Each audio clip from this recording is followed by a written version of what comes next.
Hello mayam ngasi ki video sidi atatan kamaina thot lahongani haibado mayam ai adugi recipe do mayam da uchereke mayam adugi namakta ai ising asaba thangatle buko aduga sonda ata da la thum khara hapchan bire aduga thum khara hapchan biraga phajana khaibirani si loraba matung da refined thau do adu mo add tawbirani do refined thau letrasu dum acha thau na su dum yabani buko do refined thau oina add tawre refined na hawba hele aina aduga phajana no khaibirani phajana no khairaba matungda mayam tan thot pa haisidi loina pamidana ko tan thona sabase duna ai huji amgi monorama gi leragadi gi khara su add tawre kaino gi add tawdrasu yai ko dai add tawre sina khara oinam na hawriena aduna khara gi simu add tawsalaga phajana munna totpirani mayam aduga munna toli kai sarak sida ai sonda ising je leitharaga thambane ising je brong brong brong sawandoine tan tholandoi se kaimna nate mayam ising asabasina nebako aduga ising asabase sumaina saura matungda khara heijanbirani si heijali kai sarak sida ai khara khaido horaga aduga cha londoineba aduga ising asabasidi kano tawridana haidi hekta toluba yadedana duna khara inghalingai sarak sida ai somda cha lonabagi chamana hape tespata khara hape aduga thum khara so hape changangra thum hapasidi haweba ko mayam do sonda cha lonbagi kana honaringai sarak sida sonda tando ingthare haiba ka aduga khutse phu kamaga ko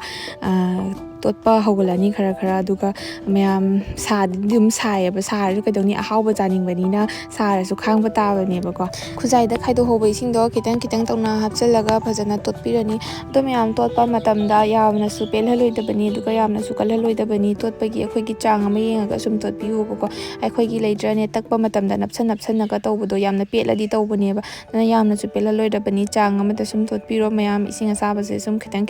add tawsalaga ai mayam tan se hazar munna tolipa makai akhoi tan phajaba hendoine akhoi tan je takpa matamda mapan da koi wai jadraga chekhairakpado do tan munna totabaine bado munna toli khaidi tan koibasu haidi koiraga takpado sungame mapan chekhaibasu wale bako duda mayam ai hujik tan je sumaina khaidok pire do mama ga ikatani batan cha doise doise khara hena dum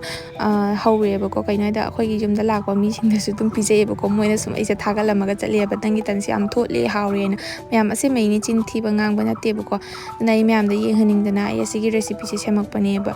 do hojik tan se amuk taknaba hawrasi mayam aina sumaina matum tara paalaga thamme aduga ata khara chaisanbire ata yaudodi takpada yam nungaite do ata se yamna so hapoidabane ba nungaite bako hawba matamda kasalleba yamna hapoidaba aduga phajana koina takpirani mayam do tan koina takpagidi mayam engoda takningai leitre phajana heijare haigadra kaino ado mayam hojik phajana takpa lorabanina ai hoji haunabagi ready tawrasiko mayam aduga akhoi haunabagi damakta tai thangatpire tai thangalaga sumaina mu hapsanbirani aduga ngahak sum hapchala matungda mathamakha ondhoni aduga mayam aidi thau se mamangda hojringai mamangda hapado hapte ba khara muli taropa matang se sumaina taropa matang sida ai thau se hapchanbirani mayam thau gi mahuta gi na hawrasu dum jani do aidi gi add tawdre bako thau na sum tawre aduga phajana ondhopirani munna jamna su ka haloidabani tanse do mayam su ai gi video se jengaga try tawbiu aduga tholi thokte do mayam haibiro comment da final look sida lere aduga mayam tan se yengose kyam thot lauri aduga akhoi gi chaba matamda su akhoi gi kanbido chingbaga tadabido oidre setatpada su fena borau la ebako doni mayam si se ai hojik breakfast tawrani ngarang gi angau khara lei aduga dodi mayam ai video se swaida loi sanjarage